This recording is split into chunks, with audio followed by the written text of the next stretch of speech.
દર્શક મિત્રો, એક ભારત ન્યૂઝ મીડિયામાં આપનું હાર્દિક સ્વાગત છે। ખેડબ્રહ્મા સ્ટેટ હાઈવે ઉંડવા પાસે ગમખ્વાર અકસ્માત સર્જાયો।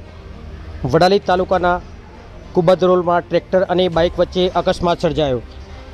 રાવત જય અમૃતભાઈનું ઘટના સ્થળે મોત નીપજ્યું। વડાલી તાલુકાના કુબદરોલ ગામના વતની રાવત જય અમૃતભાઈનું મોત થયું, જેઓ ઉંડવા ખાતે શોરૂમમાં નોકરી કરતા હતા। આજુબાજુના લોકોના ટોળેટોળા વળી ગયા। પોલીસ સ્ટેશનને જાણ કરવામાં આવી। આ બાબતે તેમના પરિવારજનોએ પોલીસ સ્ટેશનને ફરિયાદ દાખલ કરી આગળની કાર્યવાહી હાથ ધરવામાં આવી।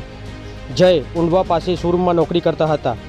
ગફલત ભરી દોડાવતું ટ્રેક્ટર વિરોધી ખેડબ્રહ્મામાં ફરિયાદ દાખલ કરવામાં આવી હતી। પત્રકાર વિશાલ ચૌહાણ, સાબરકાંઠા।